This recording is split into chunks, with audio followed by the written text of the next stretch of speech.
about 12 p.m. Malaysian time, we received a message on the public address system of the ship advising everyone on board to go inside their rooms or go inside the mess hall and not to come out. So some of us media personnel were a bit curious, so we ran up to the bridge and we found out that a Myanmar Navy vessel and another cargo ship was nearby. And this Myanmar Navy vessel, they got in touch with us, and the captain of the bridge, or the captain of the ship, started to speak with the Myanmar Navy vessel, and there was a bit of an exchange of communication between our ship and the Myanmar Navy vessel.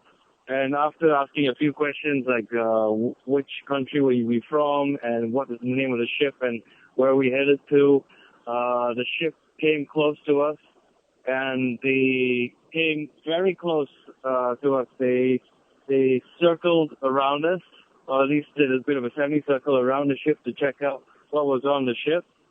And the closest I think it came to our ship was about 1 kilometer away, and we could see that it was something of a patrol boat or patrol vessel from the Myanmar Navy. And after about an hour or so from the first point, when it got in touch with us and when it came close to us, it broke off, and we would later learn that the Myanmar Navy or the government of Myanmar had gotten confirmation that we were headed towards Myanmar as planned, and that it will now serve as an escort for us, a nautical alia to enter into Yangon port anywhere between February 8 and February 9. That was the information given to us by the organizers. But I have another development to share in regards to the mission. Apparently, one of the organizing bodies of the mission, MAPIM, which is the Malaysia Islamic Consultative Council, they received a letter because they have a recce team in Bangladesh right now. They're trying to sort out the details about how we're going to land there and how we are going to actually unload all the cargo from the ship onto Bangladeshi soil. So what happened was that this particular recce team from MAPIM, they got a letter from the High Commission of Malaysia in Bangladesh, and apparently the Malaysian High Commission in Bangladesh had a meeting with the Bangladeshi government, informing them that the vessel, the nautical alia, was not allowed to dock in Teknaf, which is where 3 Rohingya camps are situated.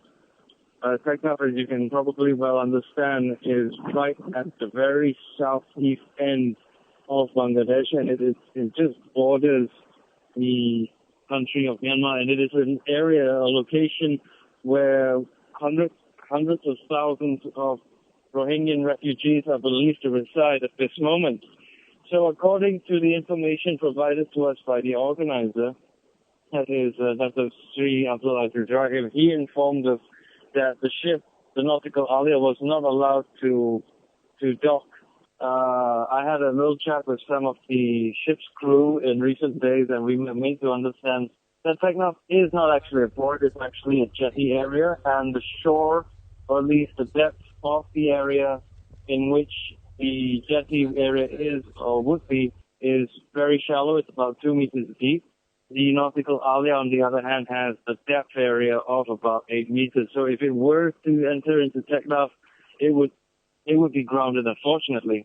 So the Bangladeshi government, apparently in the letter, or at least in the meetings with the Malaysian government, informed them of 3 possible alternatives where the ship can actually dock and unload their goods.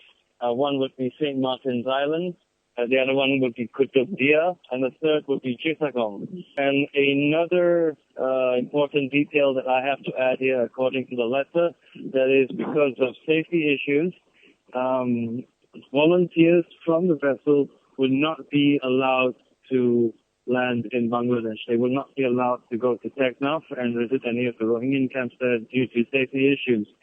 So at the moment, the organizers and the government of Malaysia are probably in negotiating mode with the government of Bangladesh, and they're going to see what would be the next course of action in regarding this matter.